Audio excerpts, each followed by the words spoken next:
America అధ్యక్ష ఎన్నికలు November 5న జరగబోతున్నాయి. పోటీ ప్రధానంగా డొనాల్డ్ జే ట్రంప్, కమలా హ్యారిస్ల మధ్య ఉంది.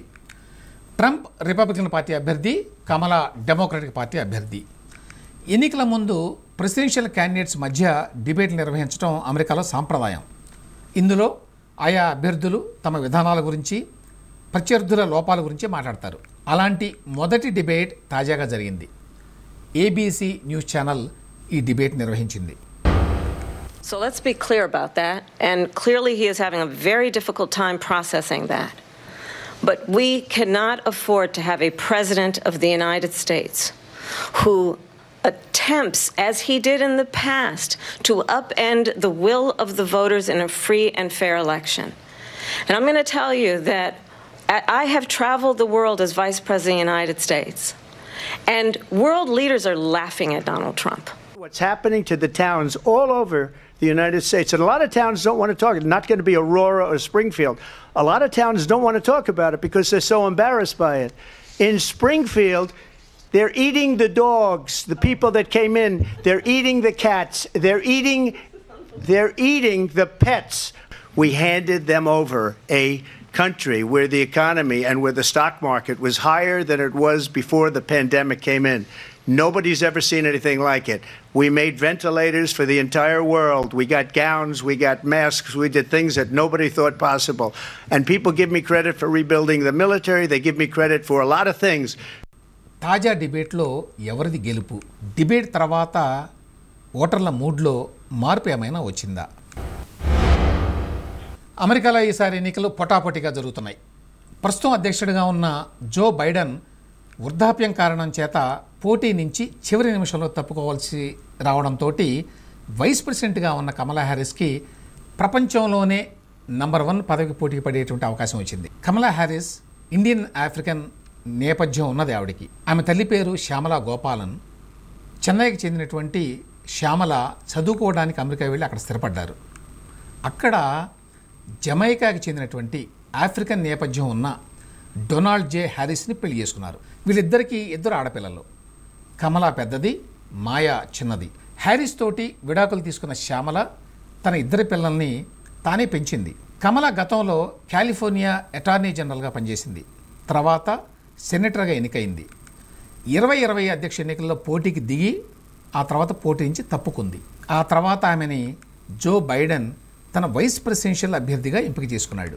ఆమె భారతీయ, ఆఫ్రికన్ వారసత్వం కూడా ఈ ఎంపికకి దోహదం చేసింది. అయితే వైస్ ప్రెసిడెంట్గా కమలా హ్యారిస్ చాలా అన్పాపులర్ అయింది. గతంలో ఏ వైస్ ప్రెసిడెంట్కి కూడా రానన్ని తక్కువ రేటింగ్లు ఆమెకు వచ్చాయి పోల్స్లో.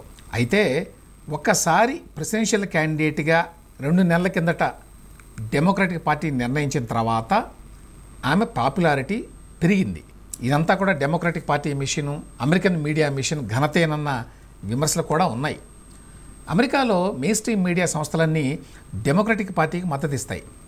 అందువల్ల చాలా కాలంగా ఈ మీడియా సంస్థలు ప్రధానంగా CNN, MSNBC, CBS ఛానల్స్, అట్లాగే న్యూయార్క్ టైమ్స్, వాషింగ్టన్ పోస్ట్ లాంటి పత్రికలు డెమోక్రటిక్ పార్టీకి అండగా అనుకూలంగా ఉంటాయి. ఫాక్స్ న్యూస్ ఛానల్ ఒకటి మాత్రమే రిపబ్లికన్ పార్టీకి అనుకూలంగా ఉంటుంది.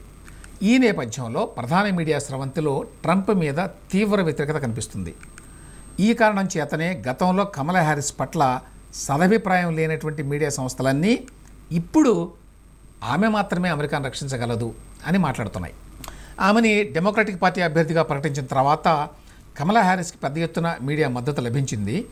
కమలా హ్యారిస్ని అభ్యర్థిగా ప్రకటించక ముందు జో బైడెన్ మీద డొనాల్డ్ ట్రంప్ పోల్స్లో ఆధిక్యంలో ఉన్నాడు. అయితే కమలా అభ్యర్థిత్వం ఖరారైన తర్వాత ఆమె స్వల్ప ఆధిక్యతలోకి వెళ్ళారు. అయితే ఈ మొగ్గు ఇటీవల కొంచెం తగ్గుముఖం పట్టింది. తాజాగా సెప్టెంబర్ 3, 6 తేదీల మధ్యలో చేసినటువంటి న్యూయార్క్ టైమ్స్ సిఎన్ఆ కాలేజ్ పోల్, చాలా ప్రెస్టీజియస్ పోల్ ఇది. ఇందులో ట్రంప్ 48% ఓటింగ్తో ఉన్నారు. కమలా హ్యారిస్ 47% మద్దతుతో ఉన్నారు. డొనాల్డ్ ట్రంప్కి రాజకీయ నేపథ్యం లేదు. ఆయన ప్రధానంగా వ్యాపారవేత్త. నిజానికి ఆయన గతంలో డెమోక్రటిక్ పార్టీ మద్దతుదారు. ఆయనకి ఎప్పుడూ మీడియా పాపులారిటీ బాగా ఉండేది. ఆయన యంగ్ ఏజ్లో 2016లో తొలిసారిగా ఆయన రాజకీయ రంగంలోకి దిగాడు. అది రిపబ్లికన్ పార్టీ అభ్యర్థిగా. నిజానికి రిపబ్లికన్ పార్టీలో కూడా ఇట్లాంటి అవుట్ సైడర్ అంటే రాజకీయాల్లో లేనివాడు రావడం చాలామందికి ఇష్టం లేదు. అయితే ట్రంప్ చాలా త్వరగా కొన్ని వర్గాల మద్దతును పొందగలిగాడు.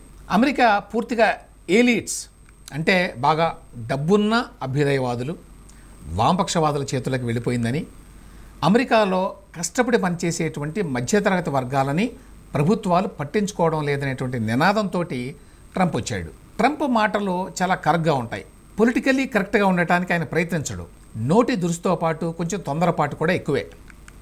దానికి తోడు ఆయన గతంలో చాలామంది మహిళలతో సంబంధాలు పెట్టుకున్నాడు అనేటువంటి ఆరోపణలు కూడా ఉన్నాయి. వీటికి తోడు ఆయన అమెరికన్ మెయిన్ స్ట్రీమ్ మీడియా క్రెడిబిలిటీని, విశ్వసనీయతని బాగా దెబ్బతీశాడు. ఫేక్ న్యూస్ పేరుతోటి ఛానళ్ళని, పేపర్లని బాగా విమర్శించాడు. ఫలితంగా ట్రంప్ శాశ్వతంగా మీడియాకి శత్రువుగా మారాడు.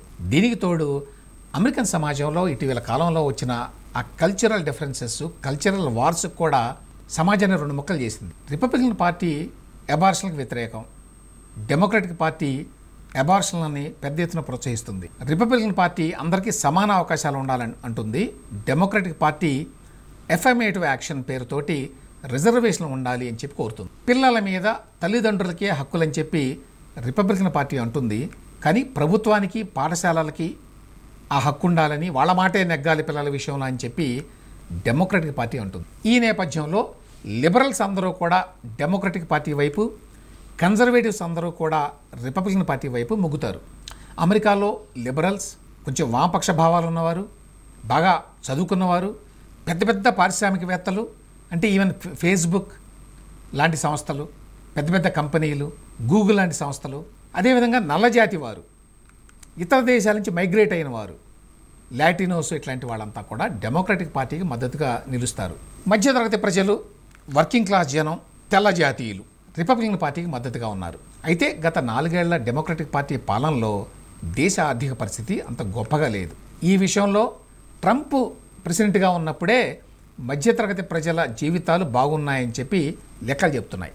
అయితే ట్రంప్ ఒక హిట్లర్ లాంటి వాడు, అతను మళ్ళీ అధికారంలోకి వస్తే అమెరికాని నియంతృత్వ రాజ్యంగా మారుస్తాడు, అందువల్ల అతను ఎట్టి పరిస్థితుల్లో గెలవనీయకూడదు అనేవాళ్ళు అమెరికాలో చాలామందే ఉన్నారు.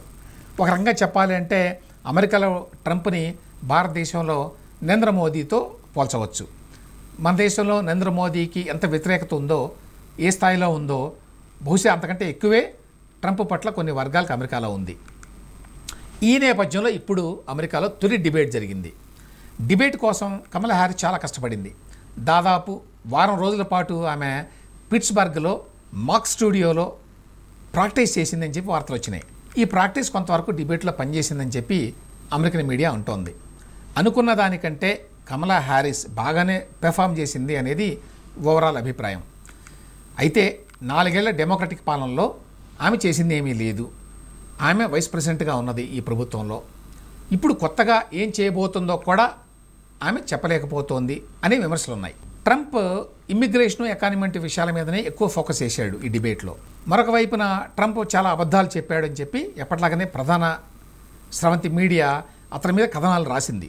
సో మొత్తం మీద ఈ డిబేట్ కొంతవరకు కమలా హ్యారిస్కే ఉపయోగపడింది అని చెప్పి చెప్పవచ్చు. అయినప్పటికీ ప్రస్తుతానికైతే అమెరికాలో ప్రెసిడెన్షియల్ రేస్ చాలా టైట్గా ఉంది అని చెప్పి పోల్స్ అన్నీ కూడా చెబుతున్నాయి. మరికొద్ది రోజులైతే కానీ ఎవరి వైపు మొగ్గు ఎక్కువగా ఉన్నది వీరిద్దరిలో అనే విషయం తెలియదు.